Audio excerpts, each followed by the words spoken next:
certo? Bom, pessoal, bom dia. Estamos começando um pouquinho atrasado, mas é isso aí. Nas próximas semanas vamos tentar chegar um pouquinho na hora, porque o conteúdo é grande para a quantidade de tempo que nós temos, né?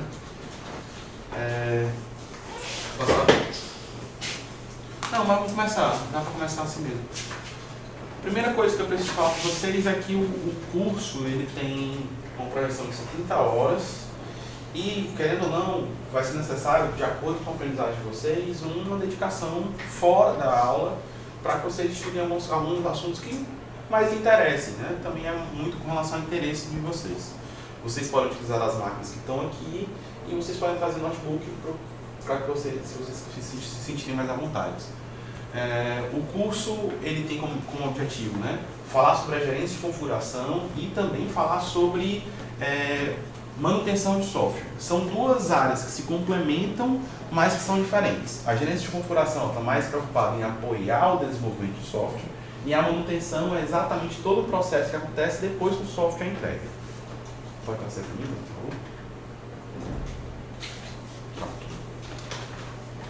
O tema dessa aula aqui, da primeiro assunto, vamos dizer assim, vamos dizer primeira aula, é introdução à gerência de configuração. A gente vai ter uma introdução com relação à GC como um todo. Então a parte o início vai ser um pouquinho mais teórico, para que a gente tenha uma noção geral do que é GC e o que também a gente espera de gerência de configuração e gerenciamento desses documentos, desses artefatos que envolvem a gerência de configuração. Vai passar.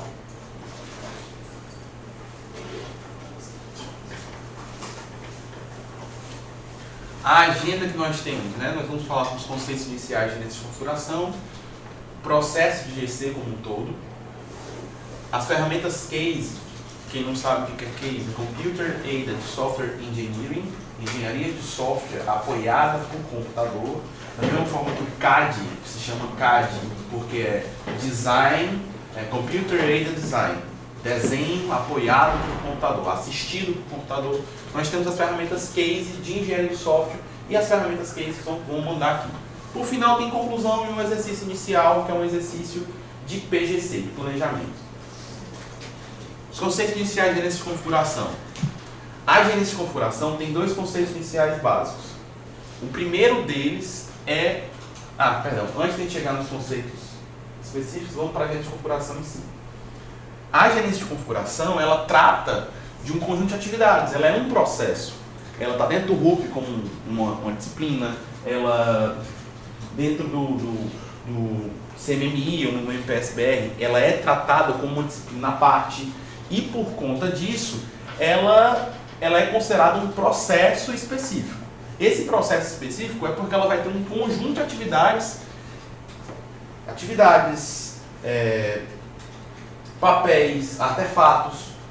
Quando eu falo com relação ao processo, é porque ele tem esse arcabouço de coisas, entendeu?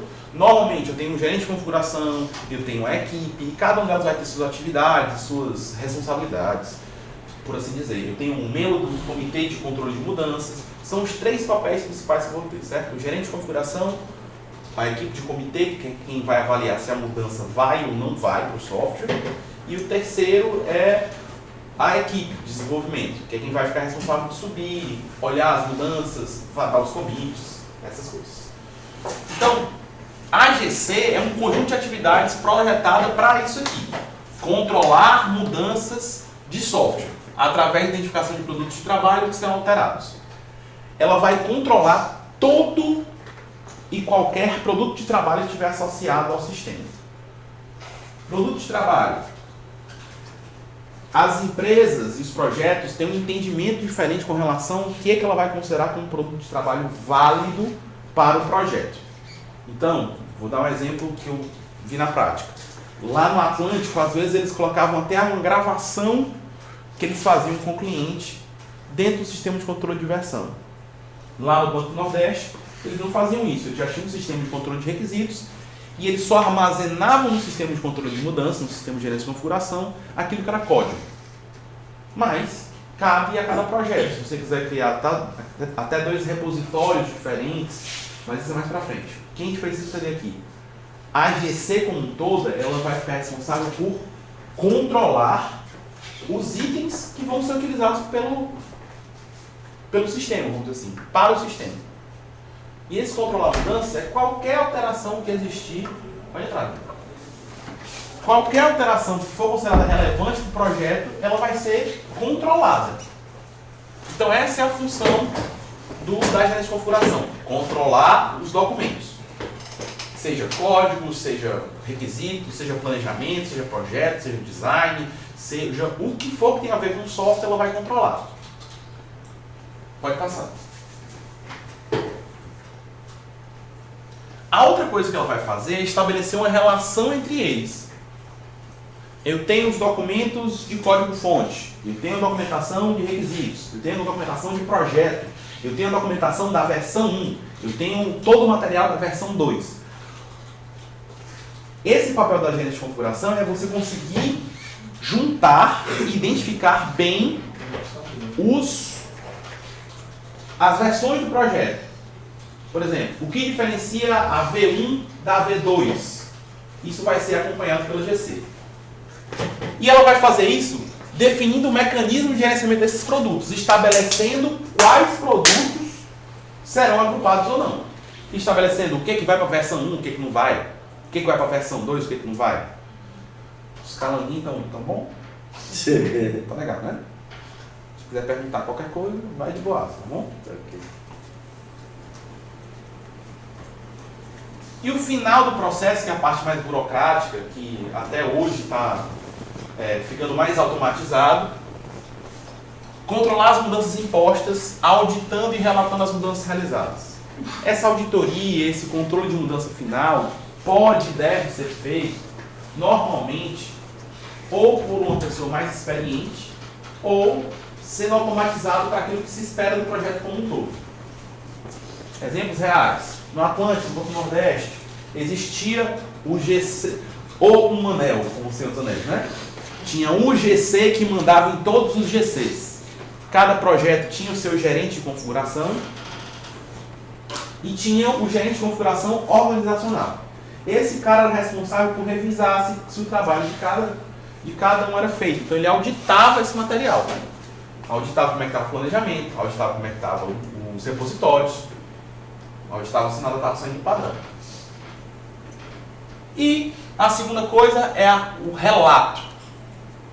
Hoje em dia, cada vez mais as pessoas estão usando ferramentas de gerenciamento para controle de mudança. Trello, o próprio GitHub, Bitbucket, por aí vai.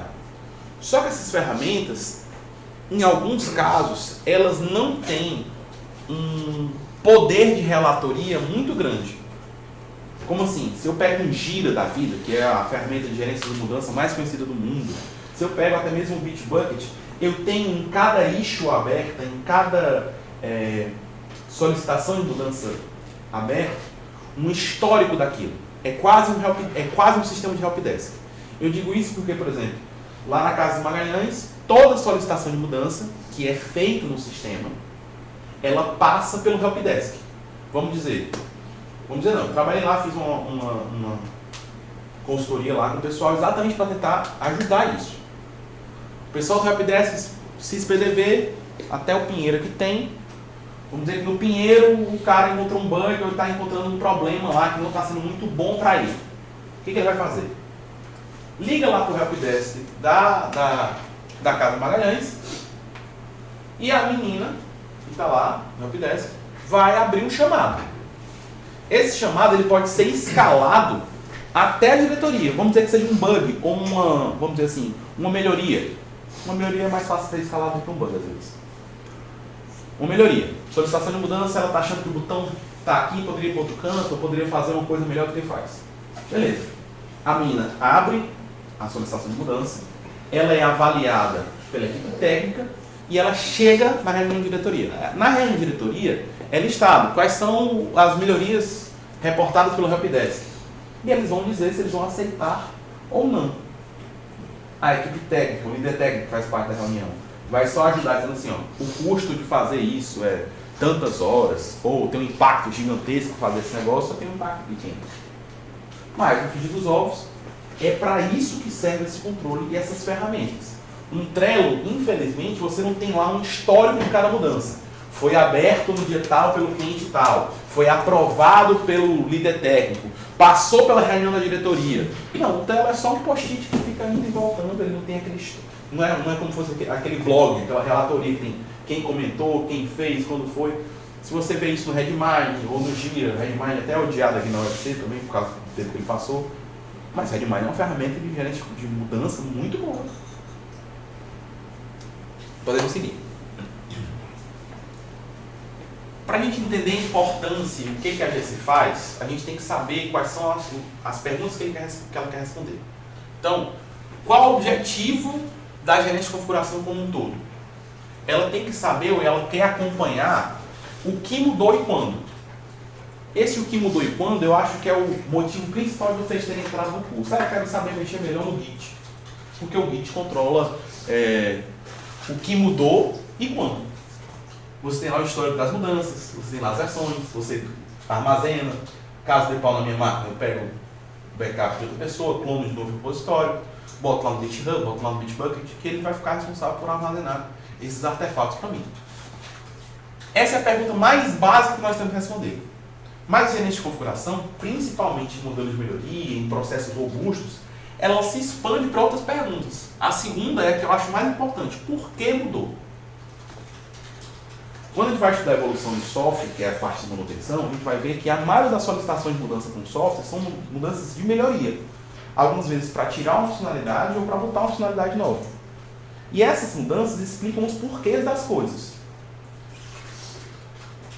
E por que isso é importante? Porque eu saber que uma mudança e um software vai ser importante ou não. O porquê mudou, ele é relevante no seguinte caso. Vamos dizer que eu tenho um código-fonte aqui que faça 3 coisas. Faça o cálculo de uma variável, armazene essa variável no banco, depois imprima essa variável no relatório. Calculou, armazenou, relatou. Tudo bem? Isso aqui está sendo feito porque no começo do projeto era necessário esse relatório, todo mundo usava esse relatório, era um relatório que era relevante, lá. O tempo passou, esse relatório não está sendo mal usado por ninguém, mas não existe nenhuma documentação que diga por que precisa desse relatório. Quando o software vai crescendo, os desenvolvedores, a primeira coisa que eles fazem é, vixe, eu posso melhorar esse código. Eles vão otimizar como o cálculo é feito, eles vão otimizar, melhorar psicomaticamente, fazer qualquer mudança com relação a como é armazenado o banco, vão até mudar o banco, sair de Hibernate para não sei aonde, vão mudar como é feito o relatório, mas ninguém está se perguntando se ainda é relevante ter esse relatório aqui ou não. Ninguém sabe por que esse relatório está lá. Então, as mudanças precisam ser bem relatadas para que você saiba. Isso aqui era uma necessidade que tinha em 1900 e bolinha. Hoje não tem mais. Tira. Acabou-se. E às vezes nem precisa criar uma nova versão e dizer assim, olha, sabe o que acontece na real? Isso aqui só vai sair quando alguém dos cabeças notarem que isso aqui não precisa mais e abrir uma solicitação de mudança para mudar. Quando no frigir dos ovos, só precisava que os desenvolvedores ou os líderes técnicos analisassem o porquê das mudanças e viu que isso aqui depreciou. Virou deprecated. Você deprecia, acabou-se, morreu. As outras coisas, que são as funções que eu mais gosto, a gente chama de blame. Quem fez a mudança? O primeiro curso que eu fiz de GC na vida, o slide inicial era nunca duvide da capacidade de pessoas fazerem merda. Tendo em vista esse potencial maravilhoso que nós temos, quem fez a mudança é interessante para a gente saber quem fez. Quem é o santo.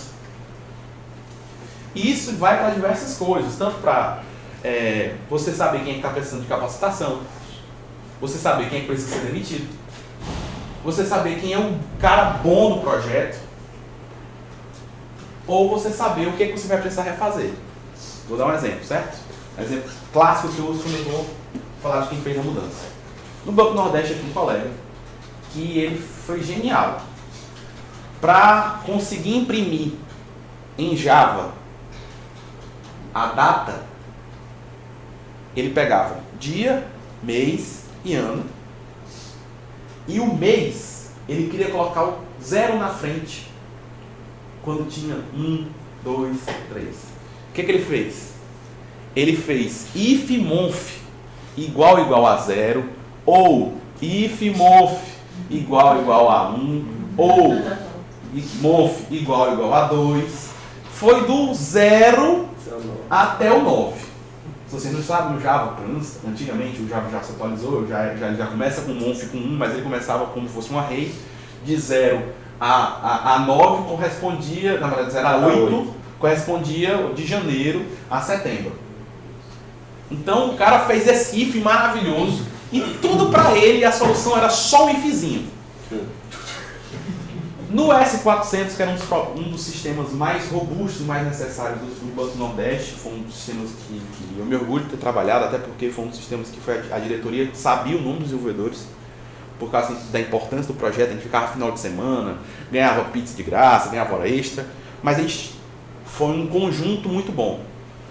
Da mesma forma como a gente estava vendo aqui numa bolha, onde o dinheiro público, eu acho, muito bem aplicado, nós temos profissionais competentes trabalhando com a gente que a gente Quixadá, e que a gente se orgulha de trabalhar aqui. Lá no Banco Nordeste, você tinha grupos. Você tinha um grupo dos gerentes de projeto que queriam trabalhar, você tinha um grupo dos arquitetos que queriam trabalhar, você tinha um grupo dos desenvolvedores que queriam trabalhar. E em alguns projetos essa galera se juntava. O S400 foi um desses casos. Eu trabalhei, sendo bem sincero, com um dos melhores gerentes de projetos que eu conheci na minha vida, com um dos melhores arquitetos do Ceará, que é o Augusto Pedrosa, com desenvolvedores fantásticos.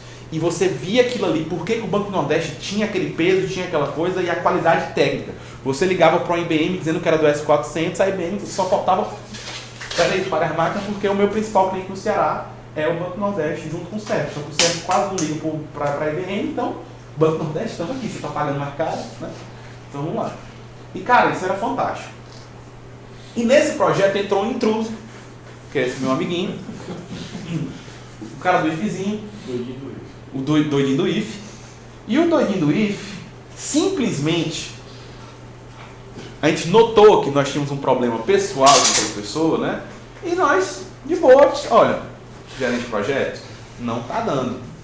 Pode tirar. Mas tem que ter 3 desenvolvedores. Não. 2 para o que você precisa, 2 tá fazendo. Ele tá mais atrapalhando do que ajudando, sendo bem sincero. A gente tirou e simplesmente a gente pegou no Clear Case, no Clear Quest, todos os commits que esse cara tinha feito. Ou seja, todo o código fonte que esse cara subiu e simplesmente nós tivemos que refazer todos. Então, a gente começou a busca por quem fez a mudança. Doidinho do if, traz tudo. Pode apagar que tá valendo. Foi quase isso. E o final é, podemos reproduzir essa mudança? Que era exatamente o que a gente fez com o doidinho do if. O que a gente fez? A gente descobriu quais eram as cacas que ele tinha feito. E se eu não soubesse o porquê mudou, ou seja, se eu não tivesse a capacidade de olhar e saber as solicitações de mudança que ele atendeu, os requisitos que ele fez, eu não consegui reproduzir, refazer. Então, no sistema de controle de inversão e mudança lá, que é o Clear Case, Clear Quest, produtos da IBM, tinha lá, ele foi pedido para fazer isso e fazia. Na hora das vezes, funcionava. Só o fluxo feliz, com coisas, com variáveis constantes. Mas era isso, um códigozinho viciado, gostoso, mas funcionava, né? Tivemos que refazer tudo. No final das contas, retrabalho, final de semana, duas pizzazinhas, R$1.000 no bolso, né? De hora extra. Show de bola. Pode passar. Obrigado, Thalita. Até para a gente ter uma noção de onde se encaixa a gerência de configuração num processo de desenvolvimento de software, quase toda a literatura de processo coloca 4 a 5 atividades básicas no desenvolvimento de software. Que atividades são essas? Todo projeto de software, desde do projeto de FUP que já está fazendo lá na cadeia de FUP. Está fazendo com quem? Vitor Farias. Pronto. Vitucho, nosso amigo Vitucho, está pedindo para você fazer uma calculadorazinha em C. Ou nem isso, dá só um print LN lá em C, Hello World, certo? O requisito é esse. Outra coisa que ele faz, ele já lhe dá análise de projeto. Ele está dizendo assim, olha, vai fazer em C. É em C? C++. C++, vamos fazer em C++. para você não ter muito trabalho, você não vai precisar analisar, projetar nada. Confia no papai que dá certo. O Vitor chegou e disse, faz, imprime, insere. Gelson faz lá, desenvolve. Nesse caso, e exclusivamente nesse caso, na maioria das vezes, compilou já é metade do teste. O outro teste é saber se ele está realmente imprimindo. E a outra coisa, ele chama o vídeo para ver. Então, desde o projeto mais full-benguete de desenvolvimento, nós temos essas 5 etapas respeitadas. Projetos robustos eu nem falo. Todas elas trabalham muito bem com isso aqui. Isso aqui é tirado do RUP. E também de CMMI, MPSPR, todas elas respeitam isso daqui. Sem isso daqui não existe software. O resto é apoio. Modelagem de negócio. Sem modelagem de negócio eu consigo fazer um software? Consigo. Sem gerenciamento de projeto eu consigo fazer um software? Vai ser bem difícil, pode demorar muito, pode custar muito dinheiro, mas nem sempre vai fazer. Sem gerência de configuração eu consigo fazer o software? Você pode perder código, pode perder muita coisa, tem muitas desvantagens, mas pode existir. O que eu estou querendo colocar com isso aqui é tipo assim, a gerência de configuração, assim como a gerência de projeto, ambiente, análise de negócios, são disciplinas de apoio. Elas existem para apoiar o desenvolvimento do software. Elas não são fundamentais para que o software exista. Tudo bem? Só ver se tem alguém assistindo aqui a transmissão, até para ver como é que está a qualidade da parada. Ninguém está assistindo. 4 pessoas não assistindo, né? Não, pode. Devem estar ouvindo, né? Não comentaram nada, não. Coisa, então. Tá funcionando. Pode passar, tá? Até então aqui, tudo bem? Tudo bem? Você que está participando aqui na transmissão do YouTube, quiser mandar sua pergunta, tem um top chat aí, se você quiser até dar um dinheirinho para mim, pode colocar, ele aceita o YouTube. Certo? O Kiss. Qual foi o apelido que foi dado? Qual foi o apelido que foi dado pro rapaz que fazia as coisas erradas no Banco Nordeste? Né? Ele também um pouco atrasado, né? Não, eu pedi para ele ter esse atraso. Porque esse atraso faz com que ele estabeleça um buffer melhor no YouTube e fica mais tranquilo, entendeu? Ele tem um atrasozinho, mas ele tem uma garantia de passar o pacote com mais segurança. Pode passar agora já tá aceitando para baixo. Bem, então a gente já está começando a entender a importância de GC que tem. Não importa onde você esteja no ciclo de vida do sistema, o sistema mudará.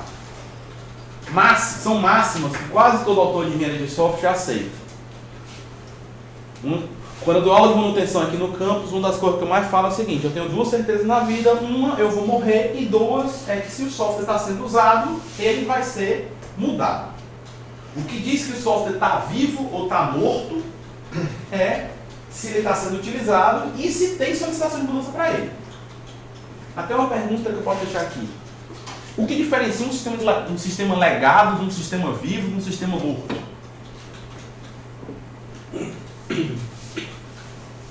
Tempo para tudo.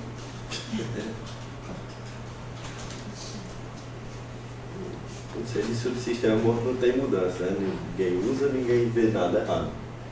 O sistema vivo aparece de vez em quando, aparece alguém querendo mudar. E o legado... Não, o sistema vivo de vez em quando não. Se o sistema está vivo, aparece. E o legado a gente não pode ter muitas mudanças bruscas, de mudar algumas coisas. A gente tende a ficar com ele da maneira que está, né? Que pra não... mudanças bruscas dele pode gerar problema. O legal também aparece mudança, só que a diferença é que ele usa tecnologias já ultrapassadas, aí fica mais difícil a manutenção dele. É mais ou menos aí. O que determina se o sistema é legado ou não é a abordagem que a gente vai ter com relação a ele. Então, tipo assim, um sistema vivo é um sistema que está lá sendo utilizado e que toda semana aparece uma mudança. Ser humano é um ser humano, meu amigo. Você dá uma mão, ele quer um braço. Você dá um braço, ele quer um antebraço. Não importa. Pode até ser que existam mudanças não declaradas, que a pessoa nem sabe como pedir, tem vergonha, não tem nem autorização para isso, o cara é do operacional, vai abrir chamado com quem, né? Vai pedir dinheiro para quem para mudar esse software, né? Por aí vai. Então, no segundo caso, é um sistema legado. O sistema legado é um sistema vivo. Não sei se é verdade, mas me disseram que o CIP é legado. Por que o CIP é legado? Porque o CIP está em uso, mas ele não recebe solicitações de mudança para novas features. Ah, eu queria que o CIPA fizesse mais isso. Ele não pode receber. Não vai ter ninguém que vai estar responsável por fazer isso. Hoje tem manutenção no CIPA, porque se aparecer uma necessidade de um bug, um hotfix, que é uma mudança rápida, tem gente para dar manutenção. Mas, feature nova, funcionalidade nova, no CIPA, abraço. Por quê? E qual é a abordagem normalmente do legado? O legado normalmente está sendo acompanhado, trocado ou planejado que ele saia do ar em algum momento. O CIPA está sendo utilizado hoje, mas a ideia do planejamento que eu saiba é que vá se migrar tudo para o CIGA para que o CIPA possa descansar em paz. Rest in peace, RIP CIPA. Seja feliz. Obrigado pelos seus levantes de serviços prestados, né? Mais o estrelinho brilhando no céu. Hã? Mais o estrelinho brilhando no céu. Mas o estrelinho brilhando no céu fazer tudo isso, né? Assim, no meu tempo, usava CIPA, né? Do tempo do CIPA era bom. Todas essas coisas. O tempo do modo no acadêmico.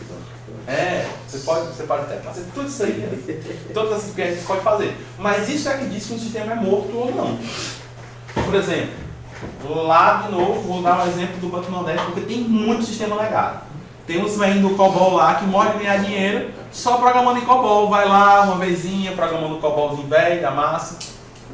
E é feliz. Mas ele está lá também só para fazer hotfix. A maioria das coisas que estão em COBOL, tirando sistemas críticos dos críticos que eles não querem mexer, são sistemas legados, que estão sendo ou substituídos progressivamente, ou já tem outro sistema pronto, quase pronto ali para substituir esse cara. Então, vivo, morto e legado é essa a diferença. Vivo é o cara que está recebendo. Legado é aquele que já está, né? Coração batendo, já está se aposentando lá, já está, né? E o morto é que não tem mais ninguém usando pobre. Alguém sabe do sistema morto? Geralmente tem muitos que já nascem mortos, né? Na UFC tem muitos. Eu fiz 2 softwares lá que nunca nem usaram na UFC Vitória. Ele perguntando, no céu tem código? E morreu. É isso, né? O pessoal entrega com vontade e ninguém usa. Temos algum problema aí ou na análise de negócio, ou na análise do coisa. Quando for falar de manutenção, eu vou falar um pouquinho sobre o CIGA e a história que eu sei, a partir do professor Ciro. Que o que aconteceu aqui é um dos problemas que o CIGA tem aqui na UFC. O FAM, na tal, claro que não vai ter porque é a matriz, né? Mas as outras UFs que compraram o CIGA têm menos problema do que o UFC por causa de algumas coisas que eu vou comentar mais adiante. Até onde eu fiquei sabendo, o CIGA tinha mais problemas porque a UFC resolveu mexer. Aí as atualizações que tinha de onde ele foi comprar não dava mais para encaixar. Aí daí dava um bug. Bom, como é que acontece? Quando você compra um software, um ERP, o CIGA é um ERP de educação. ERP é Enterprise Research Planning, um software que vai fazer vai abranger todo os processos, o negócio daquela instituição. A UFC é uma instituição federal de ensino superior. A UFRN é uma instituição federal, uma autarquia, legalmente, autarquia federal de ensino superior. As duas têm uma modelagem de negócios verossemelhante, certo? O que poderia acontecer? A UFC está comprando um software da UFRN, a UFC adapta os seus processos, o jeito como ela trabalha, ao CIGA. Reunião do CEP para compra e implantação do CIGA. Deuses sentados nos seus tronos disseram, não me curvarei. Que o CIGA atenda minhas demandas e beije meu anel. Então, Justiça do Press, companhia limitada, e o que aconteceu? Diversas pró-reitorias disseram, eu não vou me adaptar ao software, o software tem que se adaptar a mim. O que acontece na UFAM? O FAM, eu estou dizendo, o FAM, né? A UFCA fez o oposto, ela se adaptou ao CIGA. Pronto, a UFCA comprou, quando a UFCA disse assim, vou comprar o CIGA só para mim, ela chegou e disse assim, UFC, obrigado pelos relevantes serviços prestados. Ela comprou e disse assim, obrigada, esquece que você trabalha isso, vamos trabalhar igual ao FRN. Por exemplo, o que eu sei disso? O professor da UFCA, quando vai fazer o relatório de progressão, ele aperta um botão para fazer o relatório de progressão. Certo? Porque já está tudo Tá tudo feito. E o que a UFRN vai fazendo, eles vão só pegando, só atualizando. Aí essa é a vantagem. O que acontece?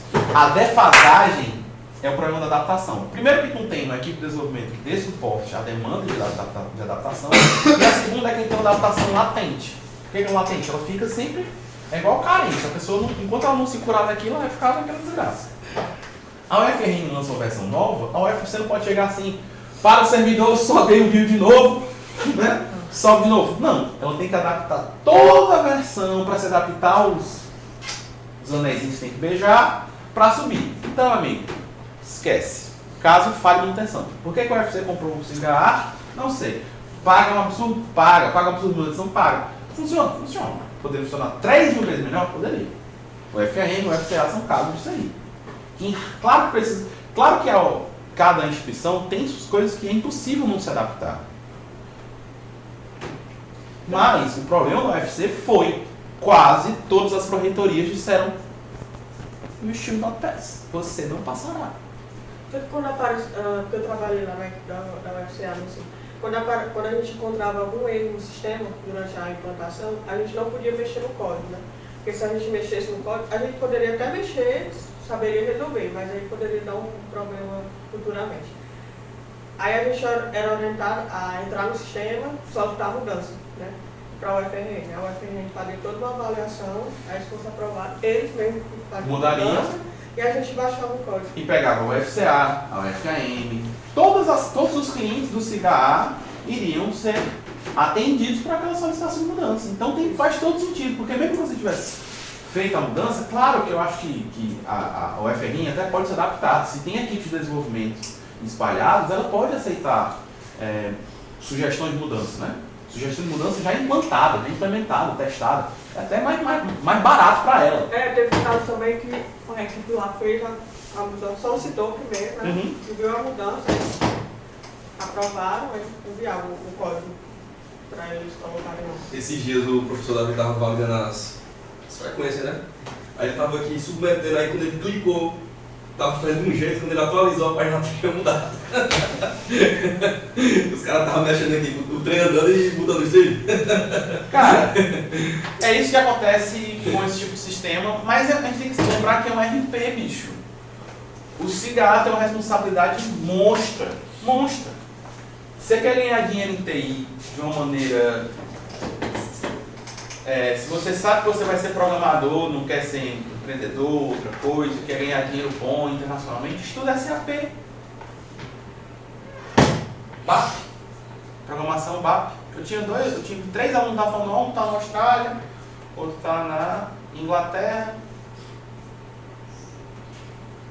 Quem não sabe o que é SAP, é o principal ERP vendido no mundo.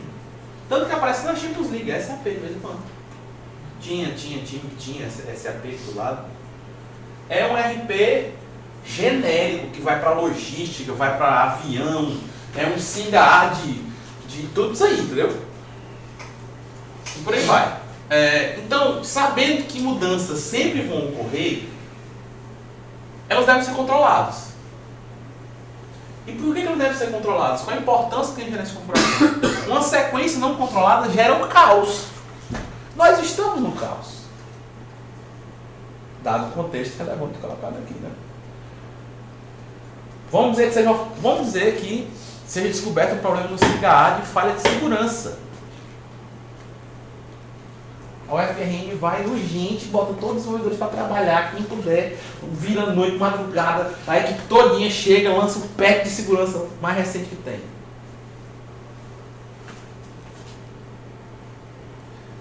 Nota de aluno já foi mudada, transferência de curso de medicina, já emitiram diploma pelo CIGA, já fizeram toda a desgraça do mundo aqui na UFC e ainda não está no ar, esse patch de segurança. Por quê? Por causa dessas questões. Então a gente tem um pouquinho de caos nesse processo. E por que isso? Porque a sequência de alteração não está sendo controlada para transformar um bom software.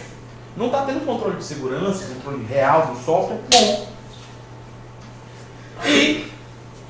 Oi? Essa essa questão da segurança que eu falei É hipotético, certo? Não estou dizendo para a galera ficar. Não, é porque tem como emitir a declaração dos alunos, né, sem precisar de assinar, vem com aquele código de verificação. Uhum. Que não funciona, na verdade. Tipo, os bancos não aceitam porque eles não conseguem Verificar. verificar. Ó, daqui, ó. Tem um código para verificar, mas não verifica porra nenhuma. Tá legal, ótimo, né? Mas desse slide aqui, o que é importante frisar, principalmente para desenvolvimento de softwares modernos, certo? O que chamamos de softwares modernos? Os softwares estão ficando cada vez mais específicos e menores. Você não tá mais. Você tem poucos casos de RP, você está contando nos dedos RPs no mundo. E antigamente quase toda empresa queria um RP e fazer o RP na mão. Mania que a galera está fazendo hoje, corra desnecessária, é fazer framework de JavaScript. Todo mundo, qualquer desenvolvedor full bem, não, o que eu vou fazer? Eu vou fazer meu framework de JavaScript. E, parabéns, sem inventar a roda 300 vezes. Mas tudo bem. Mas, desse slide, o que é o bom que tem que ficar? O grau de registro de mudanças, ele vai de acordo com o tamanho do projeto, o porte dele. Eu tenho um projeto crítico, tenho um projeto muito grande, tenho um cigarro da vida. O nível de controle disso aí tem que ser grande, tem que ter uma pessoa, deve ter lá alguém para escutar esse helpdesk aí, alguém para receber essa solicitação de mudança. Não tem 5 doidinhos na sala para levar um cigarro, entendeu? Essa mudança é avaliada como um comitê. Qual é o grau de entendimento? Qual é o contra-cheque desse comitê? Esse comitê vai avaliar, analisar, ver se a mudança é boa, ver se ela é válida, ver se ela traz, se ela tem ROI. Se ela tiver tudo isso, ela vai para o desenvolvimento. Então isso tudo é um nível de controle das mudanças que está associado ao porte do projeto. Tem um projeto open source de um aluno aqui do campus. Nível de controle de mudanças. Mas está com bug ali na página 3. O menino vai lá, faz, comitou, acabou-se. Nível de controle da mudança. Zero. Está registrada onde essa mudança? Quem fez? Por que fez? Quem solicitou? Quando mudou? Por que mudou? Isso está na cabeça do cara. Mas faz sentido porque é um desenvolvedor, um projeto open source, pequeno, mas é vivo, está sendo usado por alguém. Você só está criando defunto, viu? Já está com 2 na conta? 2, é. Sim. É igual a mulher, sabe aquela mulher do interior que enviúva 5 vezes? Viúva negra. Pronto. Já, viúva negra deu sorte, já tem 2 sortes na conta. Pode passar. Esse que correu. As pessoas pedem. Quando ele começar a desenvolver, você não deixa muito, né? Não vai fazer. Outra coisa, ver se embaixo da tua carteira ali que tu faz, se não tem cabeça de um jumento enterrado. Mas teve um que ele até foi usado, aí depois morreu. Respirou por aparelho 3 semanas. Foi forte, né? Ele nasceu 3 semanas, assim, aí. Eu vou até o fim. O terceiro tá usando. Tem gente usando o terceiro, né? O terceiro tá vivo. Terceiro menino. Só aparece no programa aí, né? Terceiro menino vingou. Trazendo uma realidade mais moderna. O chefe tá sabendo, né?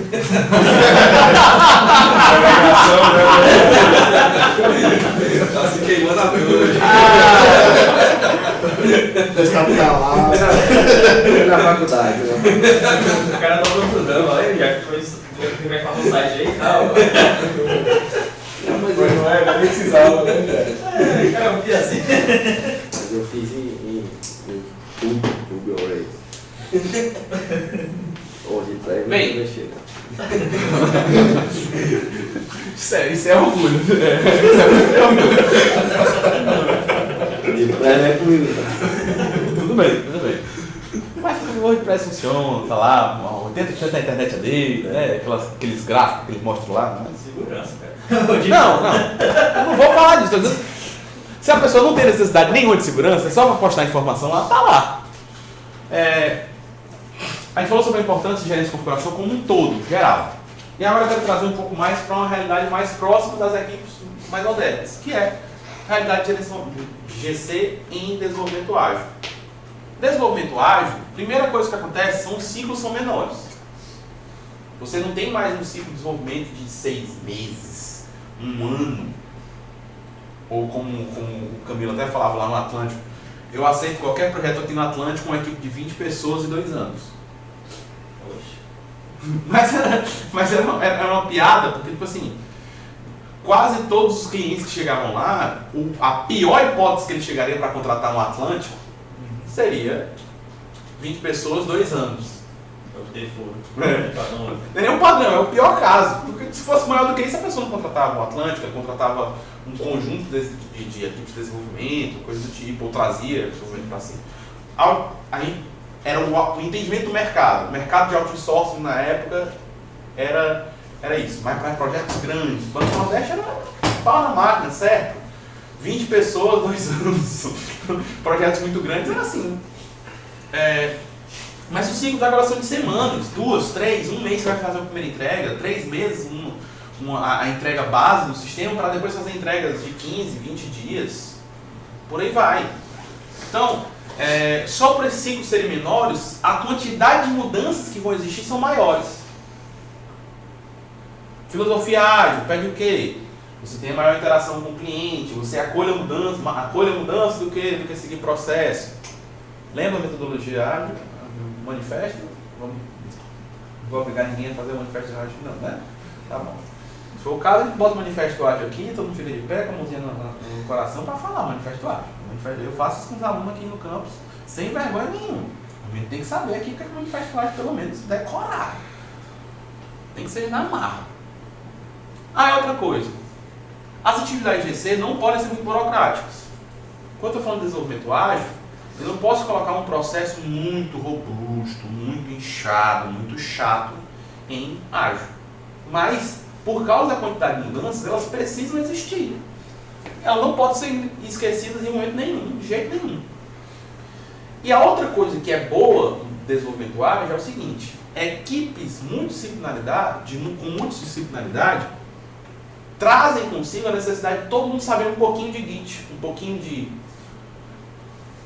mexer num Trello, pelo menos mover uma issue no Redmine. Essas coisas que nós temos, essas qualidades multidisciplinares, fizeram com que a GC se espalhasse.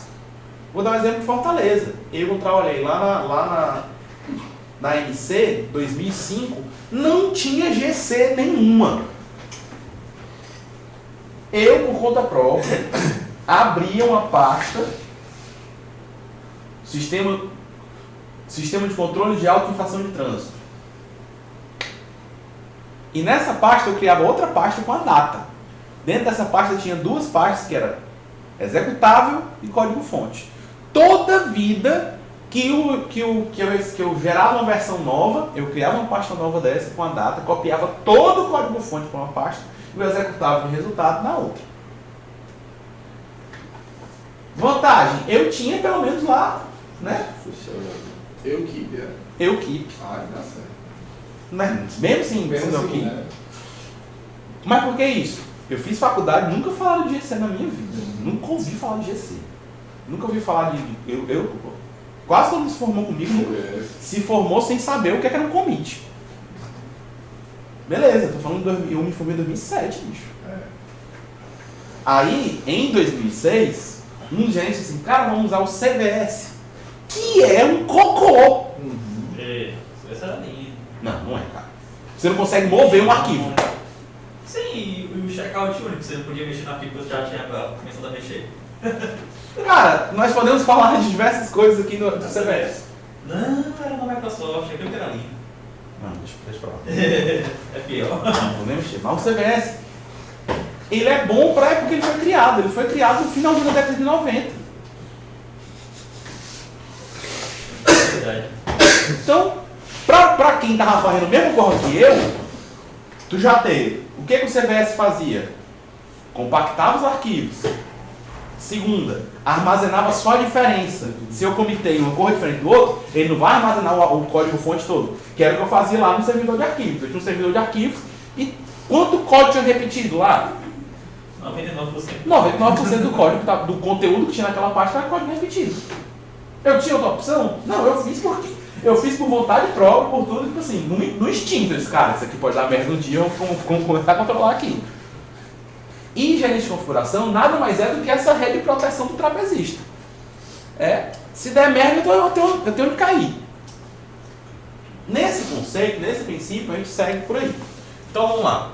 A multidisciplinaridade fez com que todo mundo conhecesse pelo menos um pouquinho. Usasse o tortoise lá, botão direito, comita, botão direito, dá update. Pronto, pelo menos isso. Pelo menos você tinha essa noção que tinha essas coisas. Coisa que há 10 anos atrás, estou falando de 15 anos atrás, ninguém fazia. Ninguém tinha a mínima noção.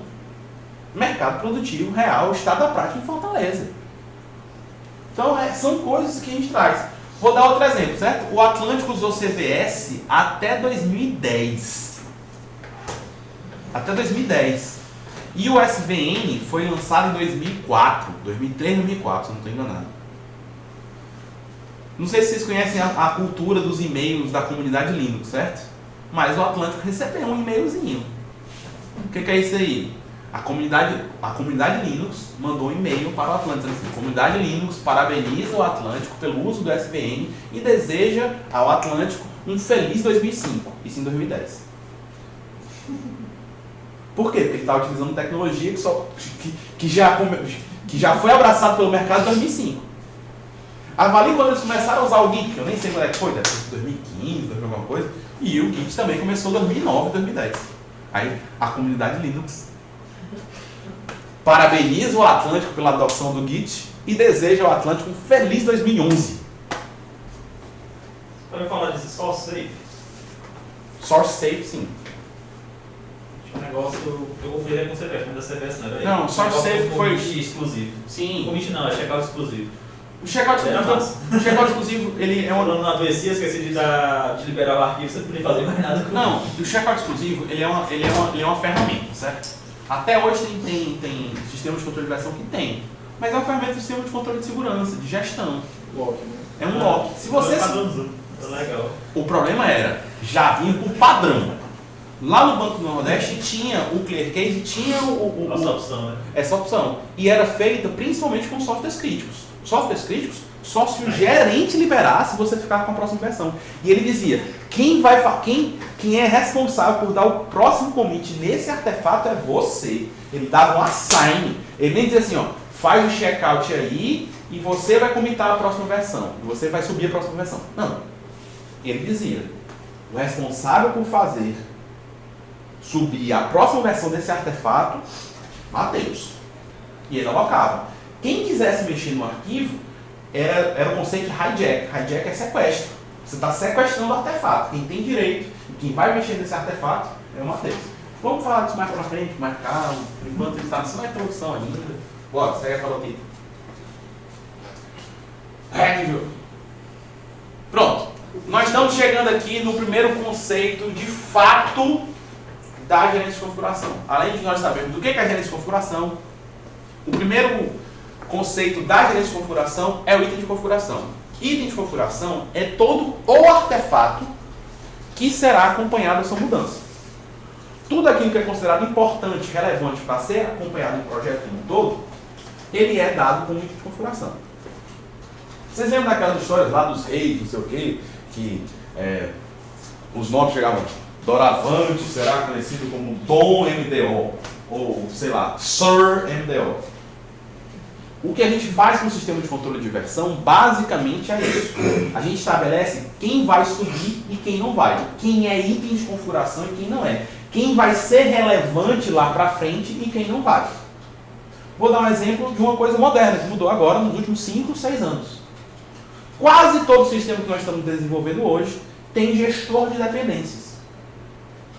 Maven, Gradle, NPM, mais algum? Antigamente, eu tinha que subir todas as libs do projeto. Tinha que subir o Hibernate, a versão do Hibernate que eu estava utilizando, se fosse em Java. Tinha que subir o Spring, tinha que subir tudo isso. Hoje eu escrevo um POM, um build.properties do Gradle, e ele sobe essas dependências para mim. Escrevo lá um .npm e ele pega essas dependências para mim. Então, antigamente, essas libs que eu usava eram sim itens de configuração e eram armazenadas no GitHub da vida, coisa, ou seja, e eles eram a maior parte do código, o maior peso do negócio. Se você tivesse que baixar o tráfego, tudo isso aí, era só essa desgraça. 70% a 80% do tamanho do projeto era isso. Hoje não. Hoje é uma coisa mais inteligente. Quem faz a gerenciamento de dependências é um sistema, um programa, e quem faz o controle de mudanças é outro. Então você só sobe o seu código-fonte, aquilo que é autoral seu. O que não é autoral, você controla separadamente. Você tem uma ferramenta para controlar isso. Em infraestrutura ágil também estão partindo desse lado. Você montar uma infraestrutura ágil, né? Todas as dependências de SO, versão de Apache, por exemplo, tudo já está pré-definido e você só escreve, por exemplo, a aplicação, você joga a aplicação. SO. É tipo isso, né? Quando você pega um negócio lá que você tá rodando e levanta aquela infra toda. Por isso que o nome dessa disciplina é gerência de configuração. Você está subindo um arquivo que tem a configuração do que vai subir. Você não está entregando, por exemplo, o que era comum. Você vai ter que fazer uma imagem do negócio. Você tem que colocar na imagem. Você tem que colocar o Apache, você tem que colocar o SO, você tem que colocar tudo isso. Não. Versão do PHP. Versão do PHP. Hoje você sobe o arquivo que determina quem são esses elementos e onde ele vai baixar, onde ele vai encontrar, qual é o repositório mais próximo que ele vai encontrar, se tem um repositório na rede local, se tem um repositório perto, ou se não tiver nenhum, ele vai no global. O Maven e o NPM trabalham desse jeito. Você pode estabelecer onde é que está a biblioteca que eu quero. Vou dar um exemplo para você que está trabalhando com C. Na hora que eu boto aquele estúdio.h, ele vai procurar na tua máquina onde ele está. Certo? Essas ferramentas de controle de dependência, elas vão procurar esse estúdio.h e vão escalando. Vão procurar na rede, se tiver estabelecido que na rede local tem um cara que vai ter esse estúdio.h. Se não tiver na rede, ele vai procurar mundialmente. Aí vai até o source. O source eu digo assim, a fonte principal, e vai baixar ali lá o estúdio.h, até que o seu sistema tem os pré-requisitos que ele precisa para rodar. Então, da mesma forma que eu estou trabalhando aqui, a gerência de configuração ela tem isso.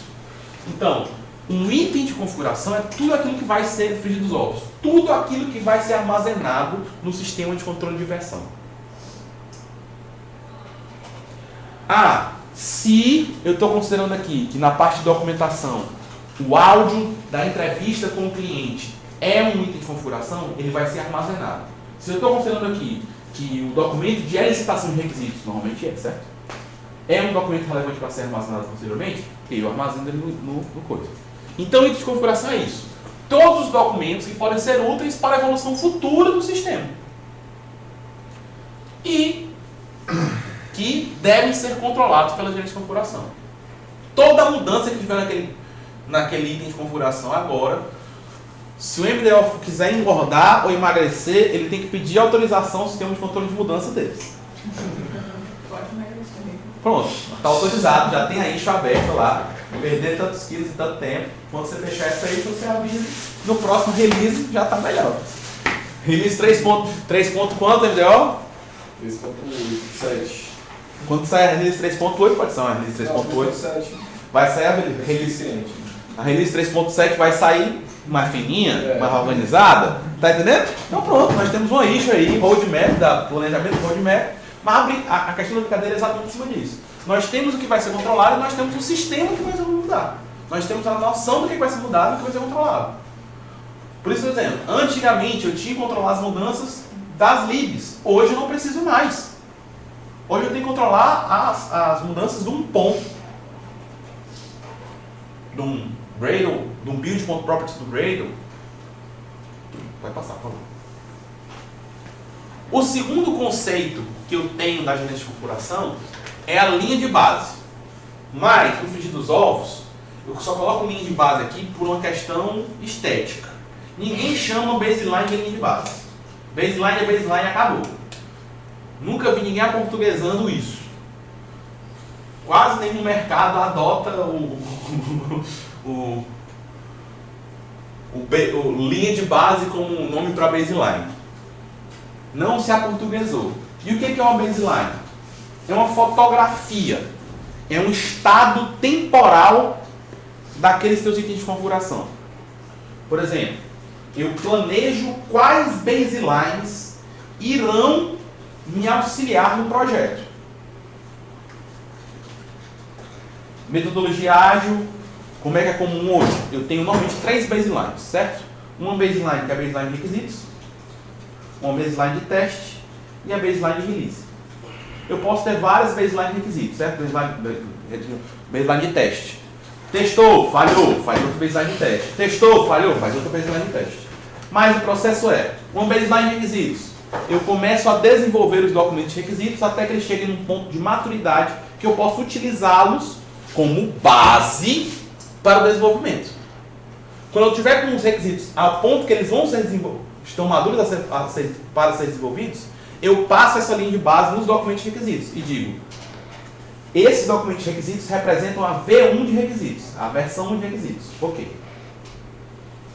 Depois, vou começar a desenvolver a partir desses requisitos e quando tiver uma versão madura que atenda esses requisitos, eu lanço a V1 de teste. A V1 de teste é a V1 que vai ser testada. Se ela passar, tiver tudo ok, ela vai ser promovida para um V1 de release. Então eu tenho 3 baselines aqui programadas para o desenvolvimento. São 3 retratos de como estão a documentação. Vou dar um exemplo aqui com essa imagem, certo? Para esclarecer. Eu tenho aqui 4 documentos, certo? Caso de uso.doc, que é o que vai determinar o que vai ser desenvolvido. Jéssica, para vocês perderem. Vamos dizer que o Vitor passa para ti uma lista de exercício. Essa lista de exercício vai ser tua documentação que tu vai se basear para fazer o teu software. Aí tu faz programa 1, programa 2, programa 3. O programa 1 foi fácil. Tu fez uma versão, compilou, deu certo, salvou, viu que estava sem bug. Beleza. Aí só que tu esqueceu que tinha que fazer uma respostazinha a mais, um negocinho, tu criou outra versão. Então tu tem 3 versões para a primeira atividade. A segunda questão era mais difícil. Aí tu fez 1, 2, 3, 4 vezes aquele programa. E a questão 4, mais fácil ainda, 2 versões tu resolveu. A questão 3, 2 versões tu resolveu. Só que tu terminou meia-noite de hoje a lista de exercícios do Vitor. A lista de exercícios do Vitor já era a terceira versão que ele tinha mandado. Enquanto ele tinha mandado para vocês, ele já estava corrigindo, vendo problema, fazendo coisa. Então tem uma linha temporal de cada documento. Cada documento vai ter as versões. Mas a versão que o Vitor mandou foi a 3. A versão que tu está se baseando para trabalhar é a 3. Ele passou uma baseline de requisitos aqui, assim, como fosse transversal. Pronto. A partir da versão 3 dos documentos, eu tenho uma versão Java 1, Java 2, Java 3, que atende esse requisito. Apesar de eu estar passando uma baseline aqui, eu estou dizendo que essa baseline é uma versão de código-fonte que atende ou representa uma versão de documentação. Isso auxilia no paralelismo do projeto. O que acontece? Quase todo tempo que eu trabalhei, enquanto a equipe de desenvolvimento estava trabalhando, os requisitos também estavam rodando aí, sendo alterados, modificados, mas a equipe de desenvolvimento não era afetada. Como assim? Vamos dizer que eu e a professora Diana vamos levantar um requisito aqui com o Davi para um sistema novo do campus. Levantamos, especificamos e criamos o primeiro documento maduro dessa documentação que possa ser desenvolvida aqui no MPI. O que a gente faz? Claro que a gente vai debater, discutir, criar várias versões, então vamos dizer que na terceira versão que a gente cria esteja maduro. Na versão 3 do documento, eu passo a baseline de requisitos. Por enquanto, como só vai ter um documento de requisitos, só vai ter um documento nessa baseline. Então a fotografia da baseline só vai ter um conteúdo. Ok. Passo essa baseline para a equipe de desenvolvimento do MPI. Enquanto isso, eu continuo conversando com o Davi, André, com quem for, para continuar vendo se tem mais requisitos, se tem mais coisas. E vou desenvolvendo e amadurecendo isso. Eles estão desenvolvendo a partir da V1 de requisitos. Mas a gente está desenvolvendo aqui já a V2. Quando a V2 estiver pronta, com 3 arquivos de requisitos, vamos dizer 4, que for o caso, quantas necessidades a equipe tiver, a gente vai passar a V2 para vocês desenvolverem. Isso é uma das estratégias que tem, que é até conhecido, muito conhecido no desenvolvimento ágil, de protect the team, proteja o time. Bota o pé na porta e deixa o menino trabalhar. O desenvolvimento ágil é ótimo, maravilhoso, que ele estabelece que a gente tem que estar apto a receber e acolher as mudanças, mas ao mesmo tempo o cliente não pode montar dentro da equipe e ficar mudando de ideia a cada 15 segundos. Não. Estabelece uma entrega, daqui a 15 dias a gente se fala de novo. Se aparecer qualquer mudança absurda, eu acolho a mudança, mas isso não significa que ela vai entrar na próxima release. Proteja a porta, segura o portinho, segura a porta, protect the team. Isso é uma das estratégias. As baselines vão garantir isso. Vão garantir que, primeiramente, todo mundo esteja olhando e vendo os mesmos documentos. Vamos dizer que eu tenho equipes separadas, certo? Fisicamente separadas. Então eu faço o AV1 de requisitos, eu e a Diana. Já te chamar de Andréia. Aí eu quero dizer assim, a Andréia vai fazer algo X disso. A professora Paulinho vai fazer os testes disso, mas eles estão se baseando na nossa baseline e trabalhando em separado, em paralelo com isso aí. O NPI está desenvolvendo aqui para quando terminar tudo, eu junto documento de UX, documento de requisitos, documento de o código-fonte relevante que representa aquela versão 1 e eu posso ter versão mais para frente de cada coisa. Posso já ter versão mais madura de requisito, posso ter versão mais madura de UX, posso ter versão mais madura, mas elas fazem parte do mesmo conjunto. No segundo slide eu falei que a gerência de configuração ela tenta organizar os itens de configuração de uma maneira lógica. E passa por aqui. O segundo conceito da gerência de configuração é um dos principais, que é a linha de base, que é a organização temporal da parada. A teoria é o seguinte, o que é uma linha de base ou uma baseline? Não vou chamar mais linha de base nunca mais nessa disciplina, certo? Desse curso. Baseline. Conjunto de itens de configuração. Itens de configuração. Doravante. Tudo aquilo que a gente está estabelecendo aqui vai ser acompanhado.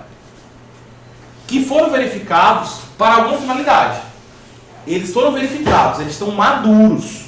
Eles podem ser tomados como base para alguma coisa. Que podem ser considerados como ponto de partida para futuras evoluções do sistema.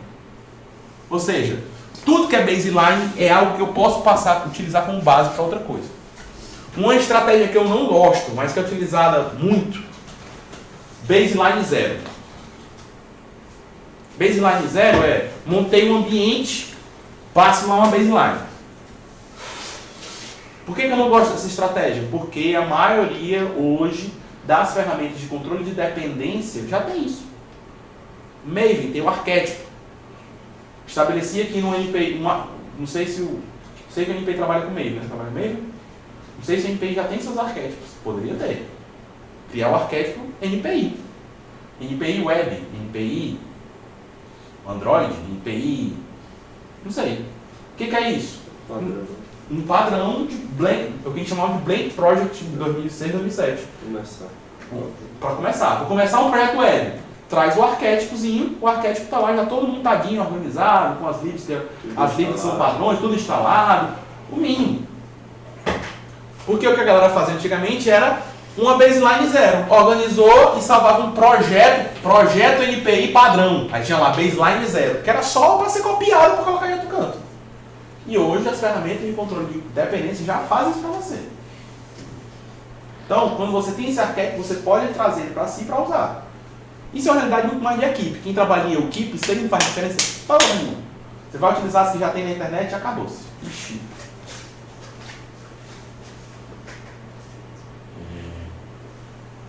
Não. Não, aqui. Ali, ó. Ficou só rodando o DF, sim. Agora ficou assim. Vamos ver se ele volta agora. Voltou. Só internet tem esse rede.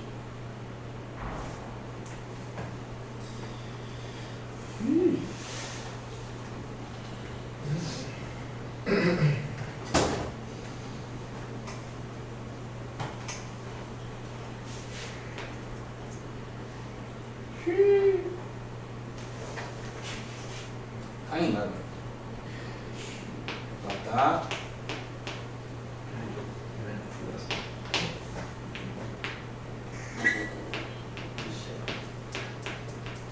Tá, mas não tá. Bem, eu estou gravando aqui, né? Então deixa eu gravar daqui a pouco. Que voltou. Cara, ela não tá ficando estável. Um tempo. Ela volta e cai. Volta e cai. Não tá gravando, deixa eu gravando aí. Será que é algum recurso aqui que tá no pau? E só se acabou. Eu percebi, mas fala agora. Calma, João. Calma, João. Não, tô nervoso não.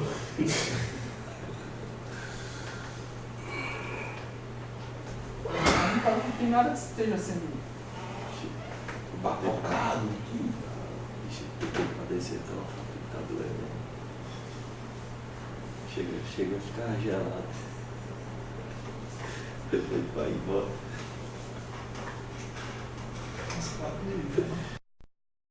Cadê? Depois vai embora aí. Voltou. Olha aí. Não foi? Eu separar aqui, ele voltou. Teve o cabo lá que tá na minha frente, na dele. Tá. Eu cheguei, ele já tava lá. Deixa eu sair, ele Parece ainda tá ali na aparentemente metade. tá. Voltou. Vê aqui agora. Tá Descendo na aqui. rede. Em direto. Não, parece que tá aqui. Porra aí. Pode só colocar a prova. Aí. Ah, Mexer. Pronto. Pessoal, dúvida com relação ao conceito baseline. Esse é um dos conceitos que é mais menos fáceis de tentar trabalhar. Então, vocês estão conseguindo enxergar, eu sei que os calaninhos só balançar a cabeça, mas estão conseguindo entender mais ou menos baseline? Então, tipo assim, projetos comuns, projetos de grande porte ou de longo tempo, certo? O que eles fazem? Eles fazem muitas baselines. Planejam muitas baselines para uma entrega só. Exemplo do Banco Nordeste. Eu tinha baseline de requisito, de arquitetura, de projeto, de desenvolvimento e de teste. Um projeto só tinha essa ruma de baseline. Quando os analistas de requisitos já achavam um ponto maduro, passavam uma baseline, a V1, vamos dizer assim, que servia como base para a galera de arquitetura. Enquanto isso, eles continuavam trabalhando na V2. Poderiam até lançar a V2, mas a galera de arquitetura está se baseando na V1 para lançar o primeiro V1. Aí eles lançam a V1, que está diretamente ligada à V1 de requisitos. E por aí vai até sair o sistema. Certo? Passa aí. Pronto. Já chegamos num ponto interessante, tipo assim, terminamos a conceituação de gerência de configuração. Gerência de configuração não tem muitos conceitos. Nós vamos entender agora a parte de processo, que é como planejar, como organizar, quais são as atividades, as tarefas, quem são os papéis que tem na gerência de configuração.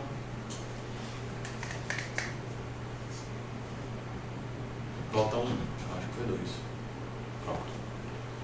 O processo de GC, ele é organizado da seguinte forma. A primeira coisa que tem que fazer é parar e planejar. Planejamento de gerência de configuração, planejamento de GC. Segunda coisa que a gente vai fazer é controle de mudanças. Vamos controlar a mudança.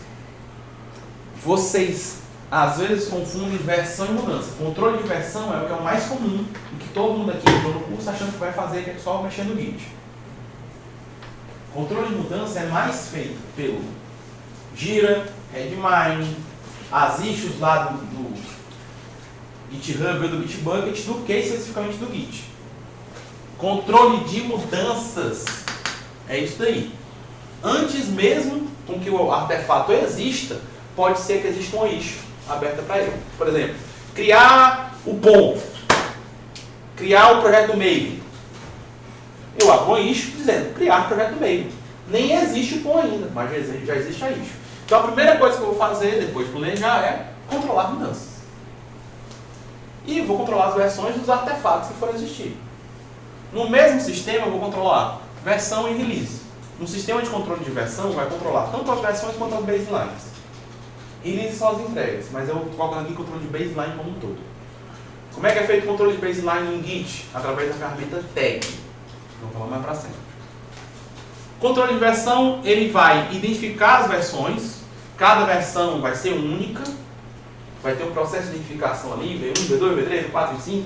Ou, como o Git faz, ele cria tokens para cada commit. Token único lá, que é um hash até. E gerenciamento das releases, que é o gerenciamento das baselines. Vou ter lá nele o registro das baselines que eu tenho para o projeto. A última ferramenta que eu vou ter é a ferramenta de construção e distribuição de software. Por que eu estou dizendo isso? Eu tenho um artefato, que vai ser o PGC, Plano de Gerência de Configuração, e eu vou ter 3 ferramentas principais. Sistema de controle de mudanças, sistema de controle de versão e um builder. O que é o builder? O builder vai variar de acordo com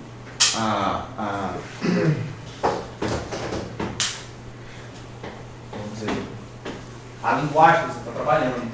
Vai variar de acordo com o projeto que você está trabalhando. Em Java, eu tenho Ent, eu tenho Gradle, eu tenho Maven. Em Node, NPM. O que mais? Deixa eu ver outra opção aqui. C#, o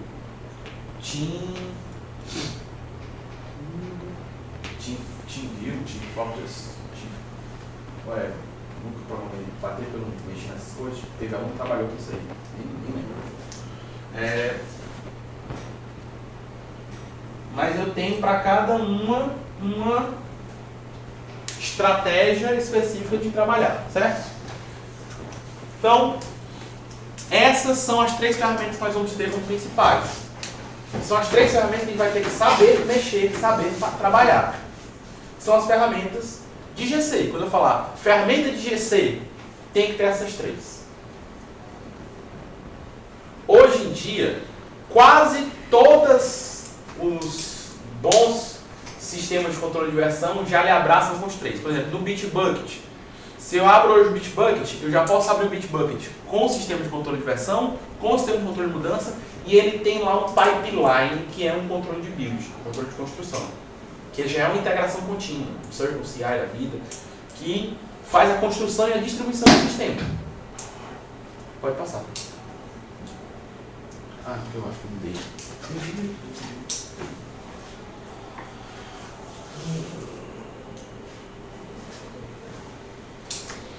Como é que vai ser? Deixa eu passar, Tá. Como é que é o PGC? O PGC é um documento mãe que vai trabalhar e que ele vai ser atualizado durante todo o projeto, mas ele é o principal documento que a gente vai ter. O PGCzão, ele vai ter algumas coisas. Primeiramente, definir o que vai ser gerenciado. A primeira resposta que o PGC tem que dar para a gente é dizer o que é item de configuração e o que não é. Como assim? Por exemplo, se na minha empresa eu não tenho um storage que vai dar suporte a isso, apesar de storage ser barato, ou eu não acho relevante fazer isso, eu não vou guardar as gravações de áudio de entrevista com o usuário. Ou os e-mails que eu troquei com ele como artefatos no sistema. Vou guardar os resultados disso. Ou nem vou guardar a documentação, só vou guardar a código-fonte. A documentação vai ser guardada no Dropbox. Isso não é gerência de configuração. Entendeu? Então eu vou dizer aqui o que vai ser controlado pelo gerente de configuração. Dizer o que vai ser controlado pelo gerente de configuração é dizer quais são os itens de configuração do projeto. Você vai dizer o que vai ser comitado, armazenado no Git, no SVN, no CVS e tudo mais. E a segunda coisa é o esquema de identificação. O esquema de identificação é uma padronização que a gente coloca para que fique mais fácil de achar os seus itens de configuração. Vou dar um exemplo qualquer. O projeto que esteja trabalhando aqui no NPI, nome do projeto? GAL, foi mais rápido que foi. Eu tenho o GAL, certo? O GAL já é uma sigla, não precisa mudar muita coisa, né? Então, eu boto a sigla do projeto, underline, a fase daquele documento, vamos dizer assim, requisitos, underline, o documento em questão, o C01. ponto docx. Ponto .lat. Vocês trabalham com o Google, né? Então já fica na nuvem, não tem nem onde baixar isso aqui, né? Vocês trabalham com documento físico, documento docx, doc, sei lá. Muito bem. Porque agora a gente tinha um docx, e agora a gente está colocando já diretamente lá no BitLab, na Wiki. Pronto, tudo bem. Mas, por que se faz isso aqui? Certo? Se eu colocasse só UC01.doc, vamos colocar assim, certo? Se eu tivesse 5 projetos nessa máquina e abrisse a busca, seja do Linux ou seja do Windows, e colocasse UC01, quantos UCs eu ia encontrar? Muitos. Mas quando eu coloco gal, underline, rec, underline C01, a possibilidade de eu encontrar apenas um artefato é bem maior. Então a gente utiliza de esquemas de identificação para que os artefatos se tornem únicos nas máquinas dos desenvolvedores, na máquina da equipe. Então, as duas coisas que a gente faz de começo para fazer a GC é dizer quem é que vai ser armazenado no repositório, e segundo, tentar dar nomes que sejam fáceis de serem únicos dentro dentro do ambiente que você está desenvolvendo. Ah, se eu estou trabalhando em um projeto, a minha máquina é uma VM só para isso, bicho, relaxa, bota o C01 e acabou-se. Tá entendendo o que eu quero dizer? Então, se você não passa por esse problema, beleza. Mas isso é uma coisa que a galera usa. Segunda coisa que tem que ter no planejamento de gerência de configuração é a responsabilidade. Dizer, primeiramente, quem é que vai ser responsável pela GC como um todo? Quem é o cara que vai configurar o Git? Quem é que vai ser o cara que vai configurar e mexer no Gira? Quem é que vai ser o cara que vai configurar o Redmine? E a outra coisa é, caso tenha, mas cada vez mais isso está diminuindo, permissões de direito de escrita e leitura nos itens de configuração. Um exemplo prático. Tanto no Banco Nordeste, quanto no Atlântico, quanto em todo lugar que eu trabalhei. A equipe de projeto não tinha direito de escrita sobre código-fonte e a equipe de desenvolvimento não tinha direito de escrita sobre as partes de documentação. Foi claro? Mas isso era feito via... Por que tem que estar no PGC? Porque quem vai configurar isso é o GC. Hoje em dia, eu estou trabalhando com projetos multidisciplinares, desenvolvimento ágil, equipes pequenas. Você simplesmente diz assim, você faz parte da equipe, você tem direito de leitura e escrita no projeto como um todo. Está entendendo? Está entrando em desuso para os projetos mais comuns. Mas, projetos grandes, de grande porte, ainda assim, a galera usa muito isso aqui. Segunda coisa, definir as políticas de gerenciamento de configuração. Política básica.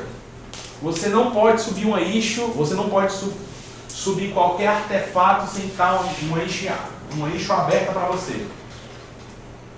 Você não pode fazer nenhum commit sem que haja uma mudança no sistema de controle de mudança aberta para você fazer. Se você não tem demanda, não é para você estar mexendo aí não, filhão. Então, isso é uma política que pode ser definida, mas é definido. Outra política que acontecia muito. Oi? Você trabalha na prática ágil, né? Aquele que você está sempre melhorando o código, mas não está diretamente ligado a issue. Tudo isso estou aqui fazendo revisão de código para melhorar isso aqui. Você está fazendo o quê? Revisão assim, mas não, digamos que eu não tenha nada programado. Eu estou pedindo aqui. Cara, você está fazendo revisão de código. Tem duas.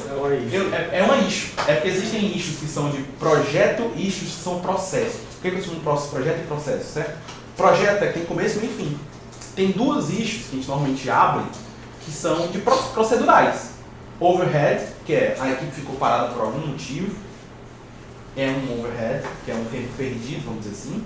Que você vai registrar nessa issue. Quanto tempo você perdeu? Porque a gente tem que entender que, tipo assim, Gira, Redmine são também controladores de trabalho. Ele vai registrar lá a quantidade de hora para saber quanto custou o software. Beleza. E a outra que é aberta e que fica lá fixa é a de revisão.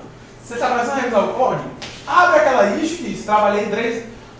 Você pode até não revisar, pode ser até uma coisa realmente espontânea. Mas na hora que tu termina, tu diz assim, revisei, passei 2 horas revisando o código. E você sobe lá. Então, fica o registro de atividade. não tem nenhuma atividade de código que não possa ser registrada. E não mata ninguém registrado. Eu vou mostrar, vou fazer um Hello World, numa próxima aula aqui, um Hello World que eu não vou matar ninguém, mas um Hello World documentado, com issue aberta, entendeu? Executado, testado, olha que maravilha. Em 2 horas eu vou fazer, não vou matar ninguém para fazer um Hello World. A última coisa que eu coloco aqui, e que também tem que fazer parte, é estabelecer quais são as ferramentas que vão ser utilizadas. Primeira, quais são as ferramentas? E segundo, como proceder com cada uma delas. Por exemplo, estamos utilizando, vocês fazem alguma análise estática aqui no NPI, Sonar, só o Sonar, quais são as outras? Não, como é o nome da ferramenta? Não, Sonar não, é outra ferramenta. Bem, vamos dizer que seja o Sonar, certo? Sonar é uma ferramenta que vai fazer análise estática do código. Ele vai olhar o código que a equipe desenvolveu e ver se tem algum possível bug.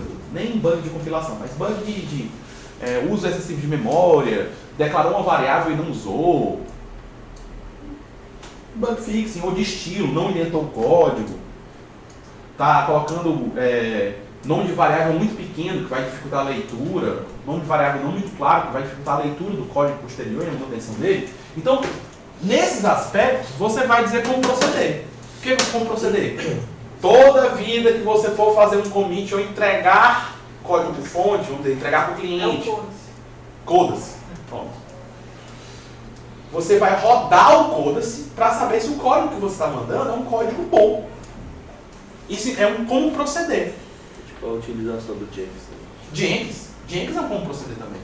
Então você vai dizer, vou utilizar o Jenkins. E como proceder? O Jenkins vai fazer validação de teste, vai fazer validação de Coda-se, vai fazer validação de Sonar, vai fazer validação do quê? Quais são as validações pelo qual o software vai passar? Como proceder? Quais ferramentas? É o básico. Vou utilizar o Git e o GitHub. Lembre-se, mesmo que eu esteja usando só o GitHub e eu estiver abrindo o issue, eu estou usando 2 ferramentas. Eu estou usando o Git para controlar a versão e o GitHub para controlar a mudança. Qual foi a outra ferramenta de build? Estou usando Maven, Gradle, Ent, declara. No documento vai ter isso aqui.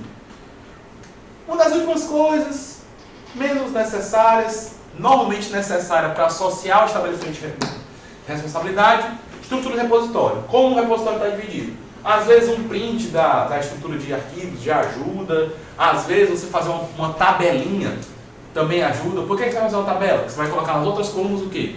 Quem tem direito de escrita e leitura sobre cada pasta. Quem tem responsabilidade sobre aquela pasta. Entendeu? Mas hoje em dia, em projetos menores, com as equipes tendo a possibilidade de todo mundo ter direito de escrita e leitura, o que tem rolado? Cria-se um arquétipo, até para que o documento não seja muito mexido, e diga assim, a equipe do NPI está trabalhando, a estrutura de repositório que está sendo utilizada pela equipe de NPI nesse projeto segue o arquétipo NPI Desenvolvimento Web. Se o arquétipo for atualizado, eu não vou precisar chegar aqui e ficar atualizando isso. Olha para o arquétipo. Às vezes é interessante colocar a versão do arquétipo, certo? Porque você sabe que, tinha e agora não tem, para você ter a versão. Mas um print da estrutura de repositório não mata ninguém, é rapidinho. E você tem aqui dizendo para quem estiver chegando no projeto sabe como é que o projeto está organizado.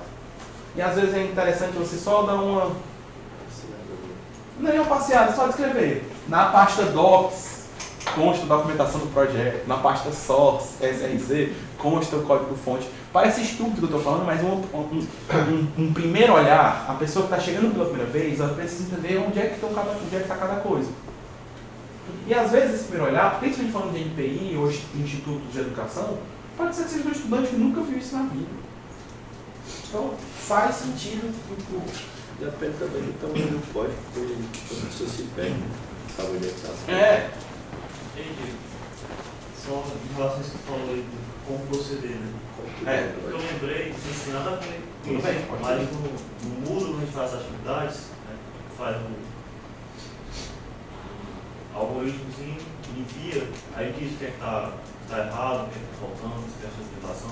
Tipo, o professor estabelece um padrão. O professor teve lá no Moodle que estabelecer como vai ser corrigido, quais são as validações que vão passar no teu código. Isso é um como proceder. para o teu código ser aceito pelo professor, ele teve que estabelecer isso. Qual a ferramenta que ele está utilizando lá? O Moodle. Quais validações? Aí é como proceder. O Moodle, você pode utilizar o Moodle de qualquer jeito, ele podia só aceitar teu código e ele revisar na mão, ou ele pode simplesmente chegar e dizer assim, não, vai passar por uma validação de um pré-compilador, de um validador estático de código, não sei o quê, e ele vai instalar lá. Então, como proceder são as especificidades de cada projeto. Então, vamos só passar aí só para desencargo paciente de consciência, mas eu acho que já estamos terminando a aula de hoje. Pronto. Para a próxima aula, a gente já vai começar a falar das especificidades de cada atividade daquela do PGC, certo? Então, quinta-feira que vem, está perto de terminar, a gente termina a nossa parte teórica e já começa a fazer um PGC. A primeira atividade que vocês vão fazer da disciplina é construir um PGC para um projeto que vocês queiram desenvolver, um projeto que já exista, ou um projeto que eu vou sugerir, certo? Então, pessoal, eu quero que vocês passem só uma lista de assinatura, porque eu não sei como é que é, ainda não sei como é que é isso no processo administrativo aqui, certo? Mas eu preciso do relato de quem participou.